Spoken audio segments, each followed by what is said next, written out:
8 से 12 साल के बच्चे भिखारी और 4 वे हथेली पीटने वाले जिसको बोलते हैं थर्ड जेंडर। हालांकि वो थर्ड जेंडर नहीं है, थर्ड जेंडर के छदम भेष के अंदर वो रोहिंग्या हैं। आप कर रहे हैं और वो दिन में चाहे वो छदम भेष के अंदर बन के थर्ड जेंडर बन करके रहे, रात में उनके क्या आजकल क्या कांड नहीं हो रहे दिल्ली के अंदर। सरेआम बच्चियों को गोली मारी जा रही है, अभी में रैकी करते हैं, रात को उनको अंजाम दे देते हैं। भाई नरबख्शी हैं वो। और ये चीज मैं नहीं कहता, ये चीज पूरा current media, print media, social media, सारे मीडिया बोलते हैं। आप यदि उनका बैकग्राउंड यदि चेक करो, ये रोहिंग्या घुसपैठ ये जो है बिना पासपोर्ट बिना वीजा के, लेकिन भारत के अंदर तो भाई बाबा का ढाबा चल रहा है, जिसका दिल करता आ जाता है, फिर उनको सारी चीजें देने की घोषणाएं कर देते हैं। ये भी देंगे, मकान भी देंगे जी, राशन भी देंगे आपके पास। राम त्यागी जी पहुंचे हैं, इन पर नजर पड़ी है कि भाई ये बहुत बेबाकी से जो जवाब है वो देते हैं। राम भाई नमस्कार। तो क्या कहेंगे आप सरकार का ये जो रवैया जो रहा है, इसके बारे में क्या कुछ कहना चाहेंगे? रवैया भाई साहब देखिए, दिल्ली की जो मौजूदा सरकार है उससे तो आप सभी परिचित होंगे भली भांति।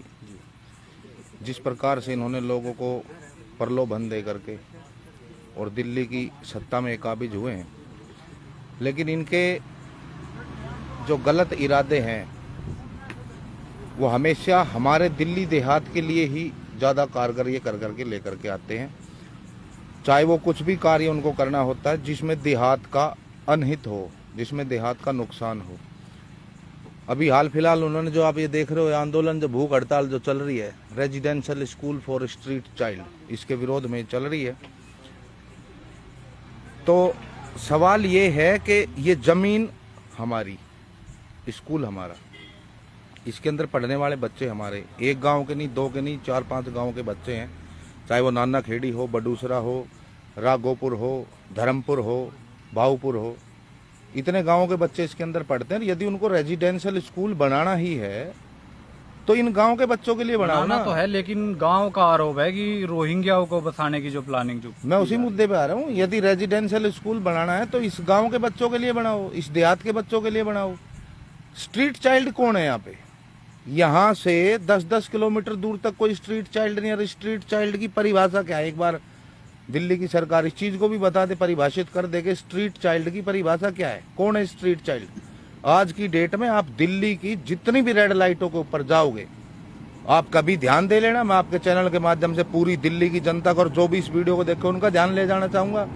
दिल्ली की हर रेड लाइट पे आज की तारीख में 8 से 12 साल के बच्चे भिखारी और 4 वे हथेली पीटने वाले जिसको बोलते हैं थर्ड जेंडर। हालांकि वो थर्ड जेंडर नहीं है, थर्ड जेंडर के छदम भेष के अंदर वो रोहिंग्या हैं।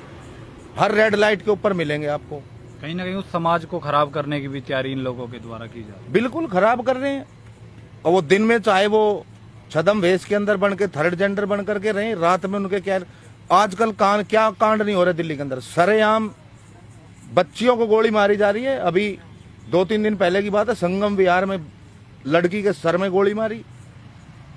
कहां नहीं हो रहा? हमारे इसमें नजफगढ़ में हो रहा है। चोरी चकारी छीना झपटी, ये दिन में रैकी करते हैं, रात को उनको अंजाम दे देते हैं। तो इस प्रकार का है जो देहात को खराब करने का, साथ साथ देहात के बच्चों के भविष्य के साथ जो खिलवाड़ करने का जो प्रयास किया जा रहा है, उसी का ये विरोध है। और इस विरोध में मैं आपके चैनल के माध्यम से ये आश्वासन भी देना चाहूंगा, जितने भाई बंधु यहाँ बैठे हैं, अपने आप को कोई भी अकेला ना समझे। सारा देहात उनके साथ है और हमारी संगठित होने की जो शक्ति है वो हमारी सबसे बड़ी ताकत है और उसी के दम के ऊपर हमने अपना कार्य को अंजाम देना है। तो क्या लगता है कि उन लोगों का यहाँ एंट्री होने के बावजूद किस हद तक माहौल जो है वो खराब हो सकता है? भाई नरबख्शी हैं वो। और ये चीज मैं नहीं कहता, ये चीज पूरा current media, print media, social media, सारे मीडिया बोलते हैं।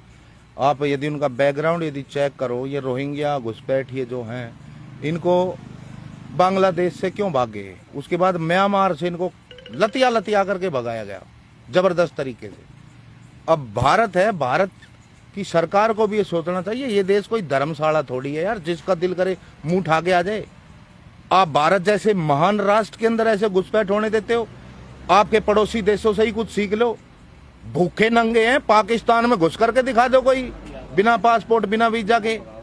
लेकिन भारत के अंदर तो भाई बाबा का ढाबा चल रहा है, जिसका दिल करता आ जाता है, फिर उनको सारी चीजें देने की घोषणाएं कर देते हैं। ये भी देंगे, मकान भी देंगे जी, राशन भी देंगे, आपके बच्चों को पढ़ने के लिए रेजिडेंशियल स्कूल भी देंगे। लेकिन जो यहाँ का मूल निवासी है, जो यहाँ का रहने वाला है, उसको कोई पूछता नहीं। आज की तारीख में आप चेक कर लो, हमारे गांव में आज भी ऐसे बहुत सारे लोग हैं जिनके अपने खुद के कागज पूरे नहीं हो पा रहे, वोटर लिस्ट में उनका नाम तक भी नहीं है।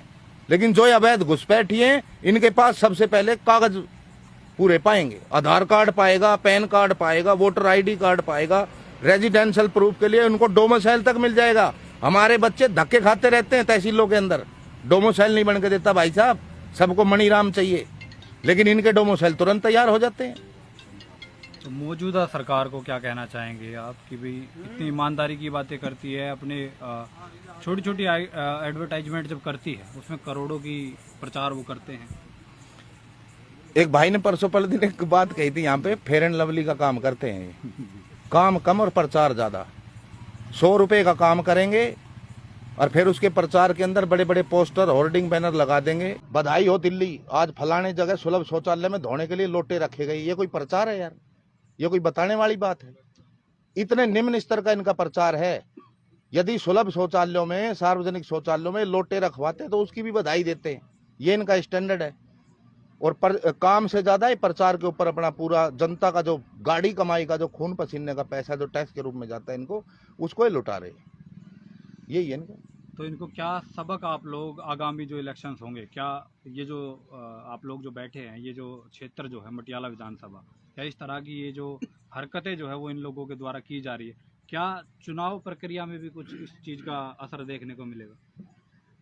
भाई मेरे हिसाब से मिलना तो चाहिए, लेकिन मेरे को लगता नहीं कि मिलेगा। मैं सच्चाई बता रहा हूं आपको, क्योंकि आज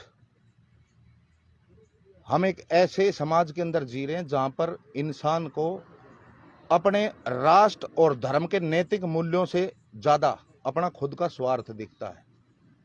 और मेरे को ये बात कहने में कोई शर्म नहीं है, कोई हर्ज नहीं है कि हम जो यहां बैठे हैं, कल को इन्हीं में से मैं कुछ भाइयों को उन्हीं नेताओं के पीछे दुम हिलाता हुआ दिखा सकता हूं जो आज यहां विरोध कर रहे हैं।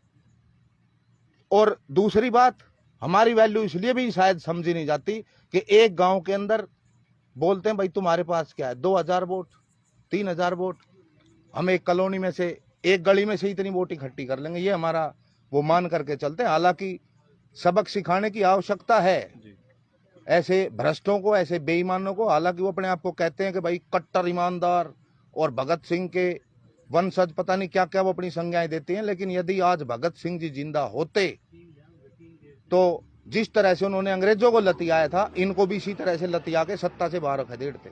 क्या लगता है जरूरी है? बिल्कुल जरूरी है, जरूरी है। और यदि अब भी लोग जगे नहीं ना, अभी भी समझदार नहीं हुए और इन लोगों को सत्ता से बाहर का रास्ता नहीं दिखाया, केजरीवाल एंड ग्रुप, दिल्ली के जो अपने आप को मालिक बताते हैं, स्वयं घोषित मालिक हमें दाड़ करके बोलते हैं कि दिल्ली के मालिक हम हैं, तो भाई ऐसे दिल्ली के मालिकों को सत्ता से बाहर का रास्ता दिखाना बहुत जरूरी है। और इसके लिए सभी को एकजुट होकर के उनको उनका असली जगह दिखानी है कि भाई आप कहां से आए थे, कहां पर आप पहुंचे हो, किस काम के लिए आपको लाया गया था, लेकिन आप ये काम नहीं कर पा रहे तो वापस जाइए, गो बैक।